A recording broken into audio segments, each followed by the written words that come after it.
দুর্ঘটনায় কোনো ব্যক্তি মারা গেলে ক্ষতিপূরণ হিসাবে তার পরিবার নিকট সামান্য কিছু অর্থ আমাদের দেশে প্রদান করা হয়, এটা শরীয়ত সম্মত কিনা বা শরীয়ত কি বলা হয়েছে? ভাই, কোনো মানুষ যদি কারোর ভুলে মারা যায়, তাহলে যার ভুলে মারা গেল তাকে রক্তমূল্য দিতে হয়, যেটাকে শরিয়ার পরিভাষায় দিয়ত বলা হয়। এই দিয়তের পরিমাণ হলো 100 ওট।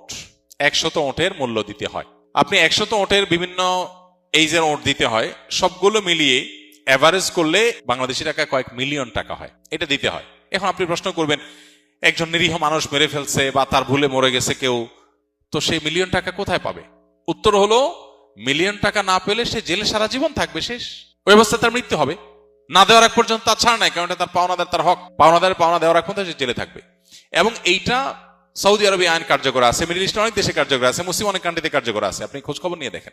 শুধু সেটাই না, যেন এই ধরনের শাস্তির ফলে এই অপরাধের প্রবণতা বা এরকম ভুল ভ্রান্তির প্রবণতা বা পরিমাণ যেন কমে আসে, সেজন্য এই টাকা পরিশোধের ক্ষেত্রে দায় অন্যদের, অর্থাৎ অন্যদের বলতে যেই ব্যক্তি দোষী তার সংশ্লিষ্ট অন্যদেরকেও বাধ্য করা হয়। এটাকে আকেলা বলা হয় শরিয়ার পরিভাষায়।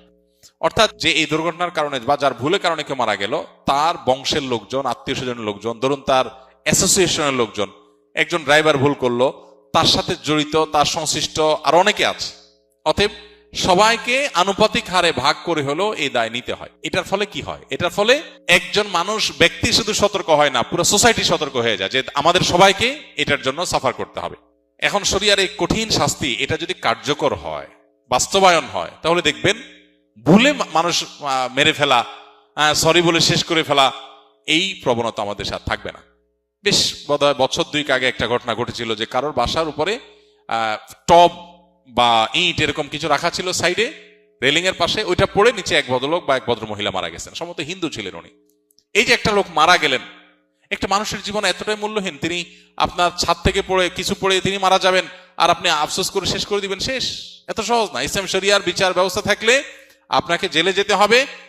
যদি আপনার অনিচ্ছাকৃত ভুলে হয়, তাহলে এটার রক্ত মূল্য পরিশোধ না করতে পারলে, যতদিন না করবেন আপনি জেলে থাকবেন। আপনার পুরো গোষ্ঠীর লোকজন, অ্যাসোসিয়েশন লোকজন সবাই মিলে এই টাকা জোগাড় করে আপনাকে মুক্ত করে করতে পারে, অথবা মৃত ব্যক্তির আত্মীয় স্বজন থেকে যদি মাফ আদায় করতে পারে বা কমাইতে পারে, ডিসকাউন্ট নিতে পারে, ওকে। আর না হলে আপনি সারা জীবন জেলে থাকবেন, শেষ।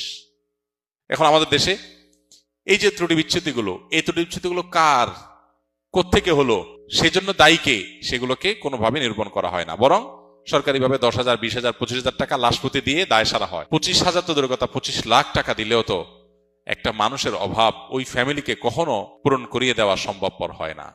অতএব আল্লাহ রাব্বুল আলামিন আমাদেরকে বোঝার তৌফিক দান করুন যে শরিয়ার বাইরে মুক্তির আসলে কোনো পথ নাই। আমাদেরকে দিন শেষে শরিয়া